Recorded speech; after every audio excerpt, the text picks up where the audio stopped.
uh, Father's Day is this Sunday. In honor of Father's Day, we are going to draw horses because Rick Jackson is a horse fanatic, or used to be, and it's like a thing that we just immediately thought of when we were like, how should we show appreciation to Dad? We could like totally, I think it's probably going to be really bad, but I think I can still draw a horse thanks to Dad's tutelage. Agreed. Have you ever thought about what it means to have a horse dad? A horse dad? you know? Because like horse girls and stuff? Like, because like there's a whole genre of like human that's a horse girl. But we had a horse boy for a dad. We did have a horse boy. We still got a horse boy. Oh, speaking of horse boys. Oh yeah, so that's the reason why this horse thing even came up, because today I signed my oldest up for a course that's horses and horseback riding. And I texted Dad because I knew that it would make him happy to know that his grandson could potentially be a horse boy. Hey y'all, she's Hannah. He's Greg. She's adopted. He's not. She's black. He's not. And this is the Fake Siblings Podcast. Growing up as adoptive siblings presented unique challenges. That's not your real brother. How long have you been dating? The realness of our siblingship was often called into question, and we want to talk about it. Because despite it all, we've always been super close. And ain't nothing fake about that. Okay, so Dad taught us this method of horse drawing. And we're some years out of practice, but it's basically like the body is two big circles. And then you kind of connect them with parabolic lines. So some curved lines. And then how many circles are there supposed to be in the legs? Yeah, that's where I've got stuck too. Horses are just a bunch of circles, basically. That's what we learned. Is what everybody should know. And I'm going to draw a picture. I'm like trying to draw a picture of a horse running a little bit. But I think it's more just going to look like the horse is about to fall on its face. And that's okay. How do a horse's legs bend?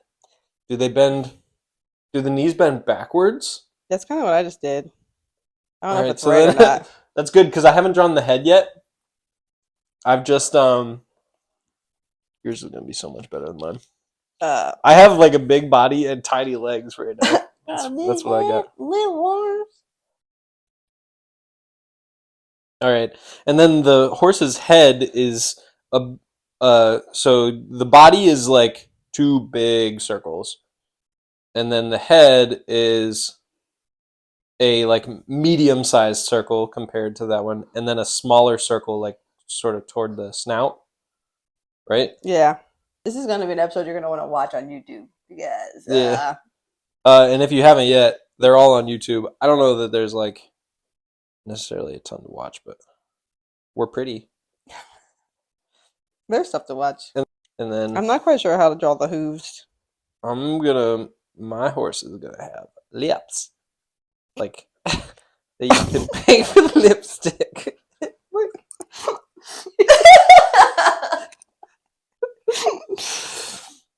And then what about the tail? Is it? Do you do circles with the tail, or do you just? I just did a little thing, like a big you just make ponytail. A floof, right? Mm-hmm. Is that where the name ponytail comes from? I'm assuming. Whoa. I can't wait to see. I've got my horse in 3 minutes. Oh, okay. 3, 2, 1. For you? For the camera. It's quite long. What's the wiener dog? It's a dachshund. I mean, the issue is I drew the body too big and everything else too small. I think I drew these circles too big, because he's got thick. Some chonky knees.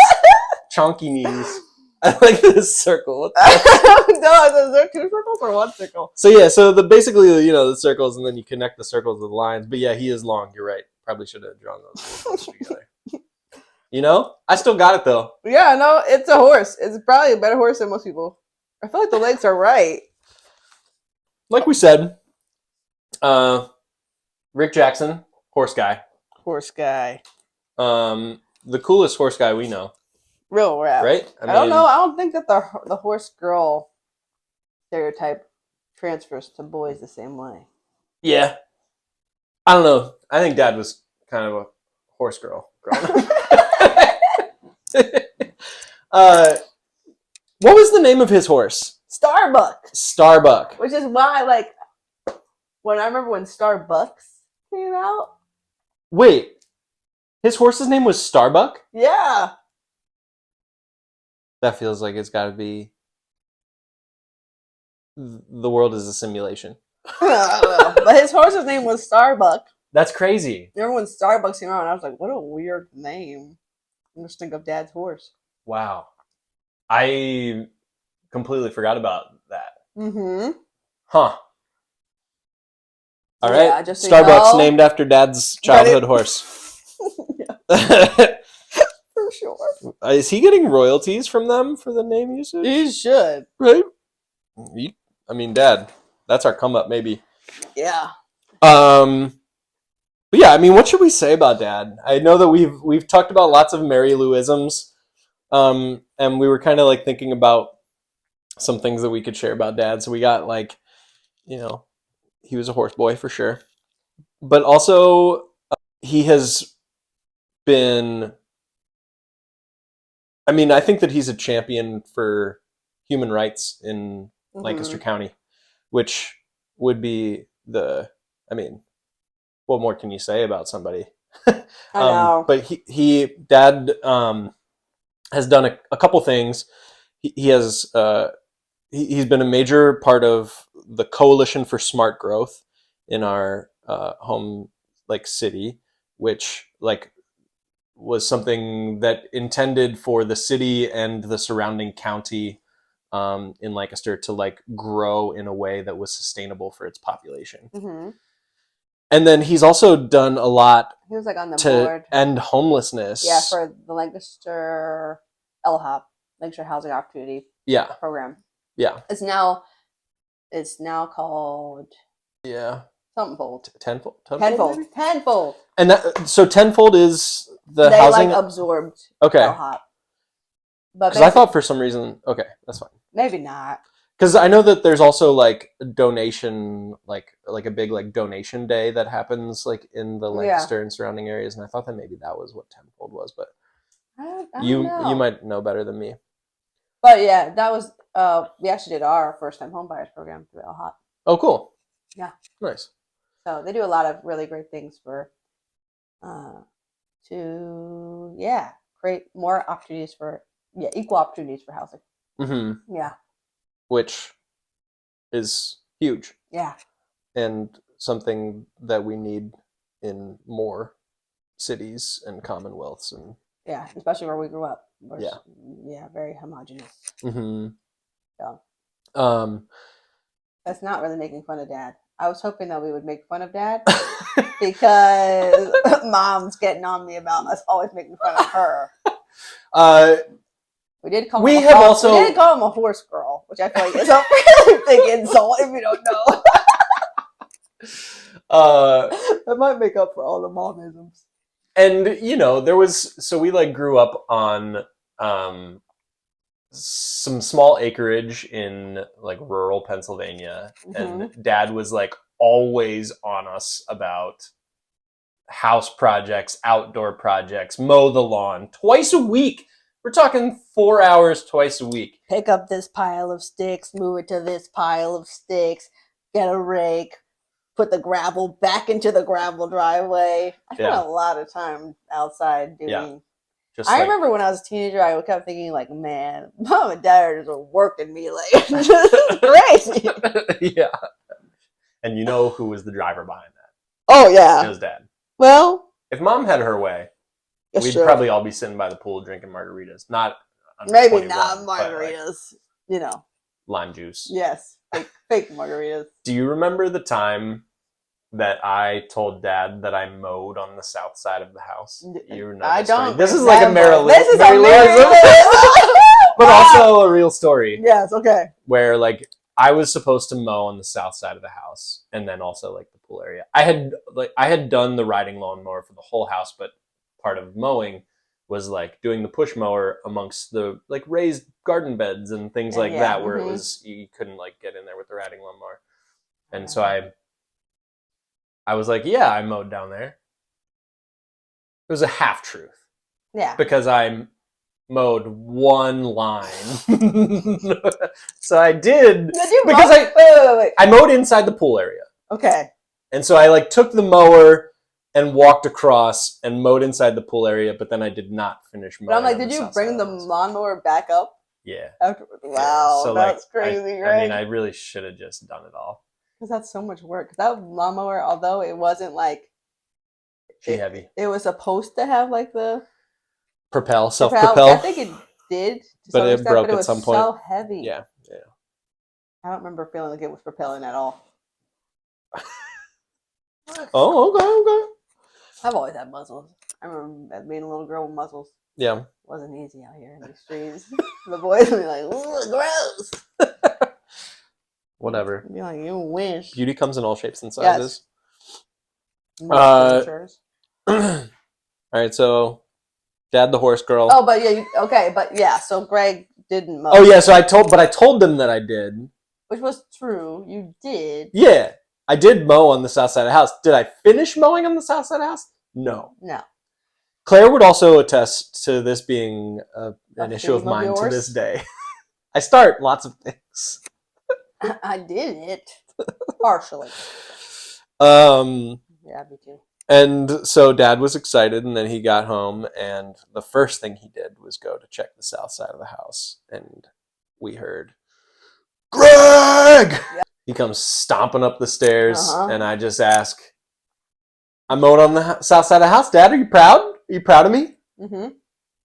He wasn't proud. He was not. And I had to mow the lawn. So I had to take the heavy mower back down, do the thing, put it back up. Yeah. That's the worst part. It's like the riding mower, you just... Not bad. Question for you. Yes. Have you, outside of Dad and like family trips, have you ever gone to a Civil War battlefield? I want to say yes, but no, probably not. I love a museum, but I don't think without that I've purposely spent an extended amount of time in a Civil War. What is your recollection of family vacations as a kid? So much time in... Okay. That's a loaded question. Waking up before the sun comes up. Mm-hmm. I often, as a parent now, am just like, how did Dad do that? There's no way I'm getting Caleb up at 4 o'clock in the morning and dressed and in a car. There's no way. And Dad was doing that. Fear is a motivator. That's why. That's a big reason why. Dad did not play any games. Also, travel days were grumpy days for Dad. Stress. Yeah, it was stress. Mm-hmm. Anyway, but anxiety. Go to therapy, Dad. I think this podcast is sponsored by BetterHelp. So we need to get Dad a membership. Anyway, but yes. Anyway, so getting up really early, Dad stressing out and being irritable, Mom being needing sleep and coffee, and just kind of along for the ride. And us, and then stopping a lot for things. He always had like an itinerary. Yeah, Mom was for sure the father-child liaison. Yeah, she was definitely our mediary. Like, but yeah, we would. So, like for instance, we twice as kids went to Disney World. Yeah. And both times we road tripped to Disney World. Yeah. And each day we would stop at a Civil War battlefield. Or some kind of pretty much Dad. Civil War stuff, yeah. Per Dad. We would stop at Civil War battlefields. And that was part of vacation. That was vacation. And so then it became a running joke later on, where whenever we would like get in the car with Dad to travel, he'd say, "Who wants to go to whatchamacallit?" And we'd be like, "No." And I Yeah. think honestly, if we were to like take a road trip with Dad here, he would be like, "Who wants to go to Fort Snelling?" Or For sure. If he hasn't already done that to you. For sure. I know he hasn't done it to me. But honestly, we used to travel with them to the beach after we had Caleb, Mm-hmm. and we would stop places. Yeah. But I became kind of a history buff myself. So I Totally. And I mean, totally actually was all about it. Yeah. Because I like learning about Civil War because it's so deeply enmeshed with like enslavement, and so that I'm able to learn like about what Black Americans were doing it. So I found my niche, my interest point that intersected with Dad. So that way I could make the most of the trips. Cool. I never got there because so like for the one beach trip we did like the whole Underground Railroad path. That's amazing. And that was really cool. Yeah. There you go. You just needed to find the niche because then you can tell Dad. And then Dad's like, I am interested. Yeah. He's all about it. Yeah. Very cool. That's amazing. Yeah. I actually think I would really enjoy that trip as well. It was super cool. We didn't do every stop because it was a long one, but we like did all the ones that were kind of on the way down. Mm-hmm. Yeah. I think that's like a pretty decent Rick Jackson in a nutshell. Uh-huh. Horses, Civil War, books, yard work, stress, yard work. Yes. Dad jokes. Okay, so yes, we wanted to talk about Father's Day, or talk about our dad, because Father's Day is this Sunday. Yes, and Father's Day. I mean, I thought that Father's Day would be like a pretty loaded day in the adoptive community, like lots of feelings and things. Yeah. But I feel like you have a slightly different perspective. Yeah. And well, will you say more about it? I feel like I'm also a unique adoptee in my particular sense. However, I think like generally in the like community and culture and even like the systems of adoption, birth fathers tend to just kind of be an afterthought. Mm-hmm. Like even with my conversations with fellow adoptees, we don't often like talk about our birth fathers as much as I hear my like friends and colleagues talk about their birth mothers. Sure. I think I'm kind of an oddball in that like I was a little bit hyperfixated on my birth father. Arguably maybe a little bit still. Is there a reason for that? I think because he represented my Blackness.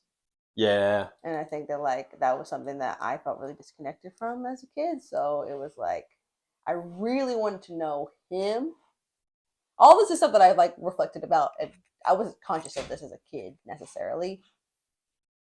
But I really wanted to know him because I really wanted to know like that part of myself. It was like something that I didn't have regular access to. Yeah. And so in your search for your birth father. So like when it came to like searching for my birth family, I sought out my birth father first. I wasn't even really looking for my birth mom. I really only found my birth mom because I reunited with Jared. You know that story? I mean, probably, but maybe not in as much detail. Basically, like I went out to meet Jared's family because his dad had passed away in Kansas City. I went out to Kansas City and he called me up and he's like, "My dad passed away. This is the perfect time for you to meet all my family because we're all going to be in Kansas City. I can show you my old stopping grounds, show you all blah, blah, blah." Flew me out there. Yeah, stand up, dude. And while we were there, he said, "Hey, I found your mom's address. You want to just drive by?" So we drove by. Pull up. There's like a girl outside who looks kind of like me. I knock on the door, and my birth mom answers the door. She's like, "It's Hannah." She said it? She knew? Yeah, she knew I was immediately. Had Jared prepped her for... No! Okay. We literally just rolled up at her house. She just like looked knocked on the door. She like saw you in the mirror, basically. She saw... When she opened the door, she said, "It's Hannah." Oh my God. And she left the door, and she ran away to her room. She was not ready. No! We literally rolled up to her house. Yeah. Knocked on the door. police. We Right. we in here. Yes, you know. And no, she was not ready at all. Did you get to connect with her? Or... I mean, yeah, she ran away like just to like probably compose herself and Yeah. like take a breather because I doubt she expected me to like just show up at her house. just a quick sob. Yeah, probably. Yeah. I mean, I was 18 at Yeah, the time, 19. right. And so you hadn't So seen I- her in 18 years. Yeah, since- and I also like was my perspective was just like do whatever. So like I didn't know. Yeah, pretty much. She's like, I'm just here now. Oh, and so my sister Sammy, she met me kind of I think to like also just to meet me. But I think it was helpful because I kind of like was able to just like meet her and meet my birth mom's husband now and his son, and I have a sister through them. So I meet them while she composed herself and stuff. Yeah. And then she came out. She like showed me some pictures and stuff, and so yeah, I was able to like have Do y'all look alike? a decent visit. Who, me and my birth mom? Yeah. Yeah. Yeah. Uh huh. Okay. The dimples. That's her. Long hair. That's her. Okay. The nose. Does she have curls That's her. or do She's we? got waves. Okay. She's also like kind of olive skinned. She's not like real pale. Oh, interesting. Yeah. But anyway, so that was Jared, who is not your birth father, but you refer to him as such, Yeah, like more or less. because yeah, he was in my conceptualization of like my family growing up. I had a picture of like my birth mom and my birth dad, and he was my birth dad. So later on, I found out he wasn't my birth dad, which is a long story, but it's kind of hard to unravel that Yeah. thing, and you have all these memories and stuff with this person. Yeah, all of those synapses in your brain have like associated him, And then all of family and right, and so like you went and you met his family, and his that was your entire family. right, and so that was your introduction to Kansas City and to your family. And I don't even know that he's told his family that you're not.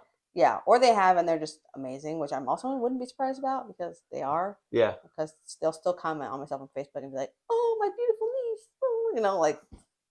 So. You dat. I mean. But. Yeah. So. I mean, another amazing thing about the community is that everybody's niece. And... I mean, that's true. Another thing is just like, well, we'll take you. Yeah. And yeah. Mm-hmm. And so, yeah, I mean, I imagine that, like, despite the fact that, like, DNA testing, like, said, yeah, no, that you still have all of these memories. He has accepted you as family, and he was, it was just such a wonderful. It was like it was a reunion moment. It was like a reunion. It's the kind of reunion that I feel like adopted parents or people or adoptees in general they dream of having. It's like this person who's really welcoming, really accepting, really accommodating, will spend their own money to fly you out, meet their whole family. Their whole family is wonderful. Mm-hmm. When my grandfather passed away, his father like made this speech at the repast about how they lost a family member and they gained a family member. It was like this really beautiful like reunion moment. Mm-hmm. And so I know he's not my dad. And I'm still like looking. I'm using DNA to try and track down who my biological father is. But I really appreciate those experiences because I still feel like it fulfilled like some deep need for me. Sometimes I just feel like that was like a gift, even if it wasn't like actually my biological family. I got to have like that reunion moment with a Black family, have all those like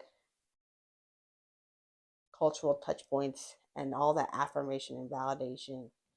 And yeah, it's bittersweet, but it's my way of making the most of it. Mm-hmm.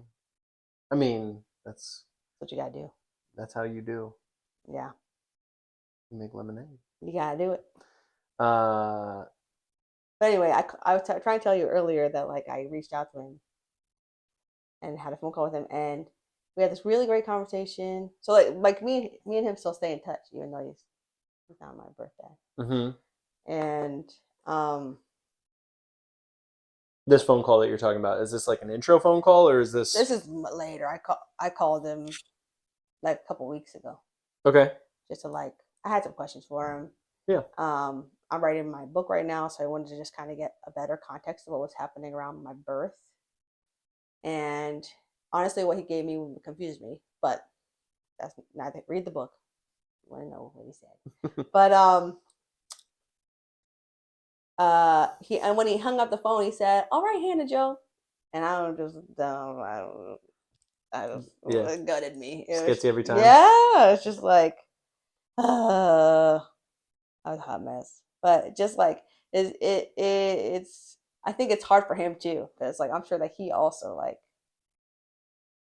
formed those same bonds. I mean, it sounds like he's got a lot of love for you. Yeah, he does. I mean, yeah, this is for sure a happy Father's Day to Jared too. For sure. Shout out to Jared. Yeah, this is amazing. I feel like I just want to talk about your origin story in so many ways. I mean, there's so much of my reunion story that I haven't shared with anyone. Yeah, and like I know that family. Right, and I know that I've gotten like some information from you, and like when you went and did that trip, it was like all like amazing, and you were still bubbly Hannah about it and hadn't processed. And so I think that part of what's so amazing about this experience is that we get to like hash and dive deep. Right, in ways that I've now been able to like sit with it for. Yeah.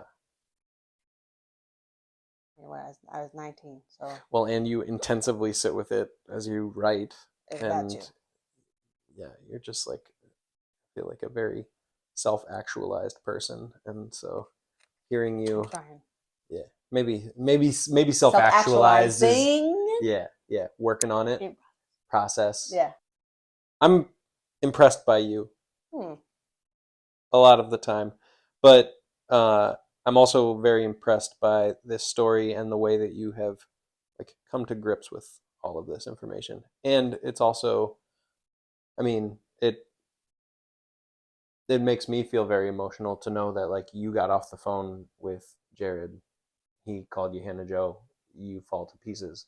Like that it's still like very like raw and emotional. It's something that like I didn't consider. Right. Because like we're your family, right? But also, so it's just peeling back the layers and understanding more about your like residual, the still like ever present emotion and changing emotion of it is powerful. Yeah. And I mean, I think that like part of it also, like, I'm sure this is probably what a lot of adoptees deal with. Maybe this is how we close. But like, my feelings about my adoption have changed over time, because like I think when you're a kid, you're not really thinking about your subconscious or like the whys behind maybe certain decisions you're making, because when I started looking for Jared on Facebook, which is how I found him, I couldn't even tell you why I did that time. Impulses, but like as I sat with it. So yeah, giving myself that time to reflect. I think sometimes it can surprise our adoptive families when we're like, oh yeah, this is something I've always wanted, when it's maybe you've never communicated, but you also might not have had like the I mean, what's interesting, time or space or language to say what. Yeah. To say what you. Yeah, because for me, it was always like, of course, Hannah wants to meet her birth family. Right. That makes sense. And I was never discouraged by anyone in our family from doing that. Yeah. Yeah. But I think that, I don't know, and this is just like thinking back, it's a very naive way to look at it, but like, yeah, she wants to meet them. Like, not like. Period. Right, exactly. And no, so but I mean, I think that when I started my reunion story, I also kind of had that idea. I'm just going to meet them. Because I think that that's kind of the way it was framed to me over and over again as a kid, too, was like, when you have your reunion with your family, it is a thing that happens. It is an event. Yeah. What we really don't talk about imagine can be the case. Right. But what we really don't talk about is like what happens after. Even if it is just an event, it still stays sticks with you. Like Yeah. now you have to think. Even like I met my mom, what, 12? How long have I been married to Brett? 13, 14 years ago. Dang. I haven't Well, seen yeah, her. you said you met her when you were 18. Yeah, I'm like I haven't seen her since, and I still Wow. think about her. Like since that day, I haven't since seen that her. interaction, you haven't seen her? No, Have you talked to her? no. But it's like I think we don't. I think as kids we fantasize about how we're gonna about our families and what's gonna be like when we reunite with them.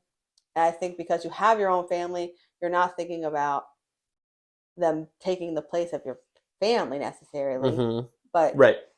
you don't think about what does this mean? This is now a relationship that I'm adding to my life.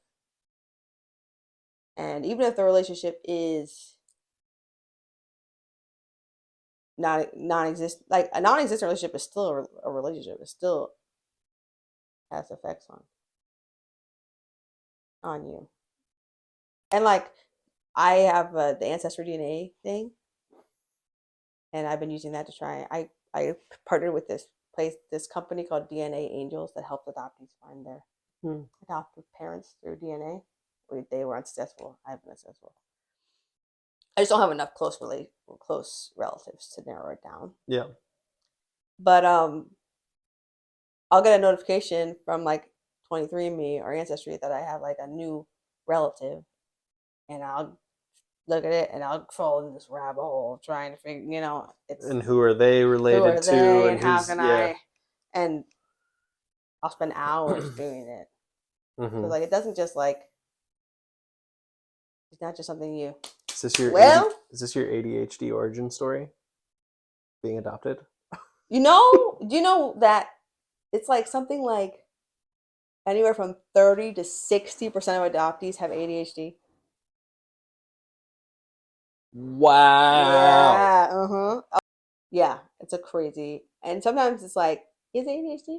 Is it complex post-traumatic stress? Is it developmental trauma? Is it A little bit of a everything. little bit of everything? Wow. It's a chicken and egg situation. Anyway, Yeah. that's a big digression. But yeah. I mean, think about it. If you're separated from your birth mother at an early age, it's gonna do something to your brain. Mm-hmm. I mean, immediately. Right. You go from being raised in the womb for 9 months, and then you were immediately taken into foster care? Yeah. Or interim care. Yeah. And adopted at 3 weeks. Yeah. You go from like, yeah, in utero to out to maybe skin to skin to nothing. That's gotta do something to you. Yeah. Yeah. I mean, we don't even let puppies be adopted that young. 10 weeks. 8 weeks. I don't know. 3 weeks. 3 weeks. Wow. Yeah. And then there's someone like Tyler who was, I don't know, orphaned, maybe socially orphaned, but orphaned. Yeah. Those orphanages were crazy. You don't know I mean, to how my much knowledge, actually, to this like, day, Tyler still sleeps like this because that's how right. he was swaddled as a kid, and who knows how long. he was swaddled like that. Yeah. Yeah, but I just like see him as I just like foresee that as Tyler just like building his focus. Yeah, Like it was his villain origin story. from infancy, just like Not villain. working those brain Anti-hero. muscles because it's all he had. Yes. Yeah, I don't know. He started reading the crib warning. Yeah. Yeah. Tyler has been able to read since 2 days of age. I mean, but remember how Mom tells a story about how when he started reading, and she said, "How did you know that I said that?" And he said, "My brain just told me." Uh-huh. How do we want to bring this home today? I wanted to say that birth fathers matter, and you should be more curious with. If you're an adoptee, you should be more curious with yourself about how you feel about on this Father's Day. How you feel about your birth father? Do you think about him at all? Do you even like a lot of adoptees might not even know? And I was fortunate enough to have Jared at least fill out paperwork so I could read some about him and get a sense of like who he was and stuff. But I don't know. I just feel like, yeah, like I said in the beginning, birth fathers are often really an afterthought, and they matter. They're part of adoptees the same way birth mothers are. Yeah, I mean, it's a larger can of worms that we don't have a ton of time to talk about today. Yeah. But that fathers really like lack a lot of rights Mm-hmm. in the scenario, and I think when we think about who we want to have decision-making power in these situations, it obviously makes sense for women to have More decision like power. the decision-making power. But yeah, I mean, it surprised me to hear today that when a birth mother wants to give a child up for adoption and birth father doesn't want it to happen, that the birth father doesn't have much of a say in a lot of states. Yeah, a lot of states don't require them to sign. them to sign, or them to even be like to consent, nor to like be informed of. Yeah. Even even informed. Yeah. Yeah. I understand why, because I know that sometimes the thing with adoption is like trauma begets trauma. So I get like there could be like an issue between the partners as well, where it might not be safe for a birth mother to like inform, or safe for the birth child. Yeah, so it's like lots of things. It's complicated. It's a sticky situation. It is very complicated, and for some people who have maybe their father, the way that they were conceived is a little odious. Mm-hmm. They might not have any feelings for their birth father, and that's also fair. And yeah. So happy Father's Day to Rick Jackson. Richard. Happy Father's Day to Dad. To my dad. To my dad. And happy Father's Day to Jared. Yeah. And happy Father's Day to all the birth fathers and adoptive fathers. And to my pappy, who's yet to be found. Yes. Maybe. Unless you suck. Then boo, you suck. Happy Father's Day. Sorry. Yeah. Come for the wisdom. And stay for the Siblingship. Thanks for listening to the Fake Siblings podcast. And before you shut this off, we have a few simple requests. 1. Subscribe to the pod. B. Leave us a glowing review. 3rd, follow us on all the socials at Fake Siblings Pod. We release new episodes every Wednesday, so until next time. Thank you for listening. Bye, y'all. I am just super stoked because I think I'm as we peel back these layers that we've already talked about, I just I feel like it's introducing me more to who you are, which I think is really neat. And because I know you and I love you in so many ways, and I feel like this is just like a deepening of our bond, which is cool.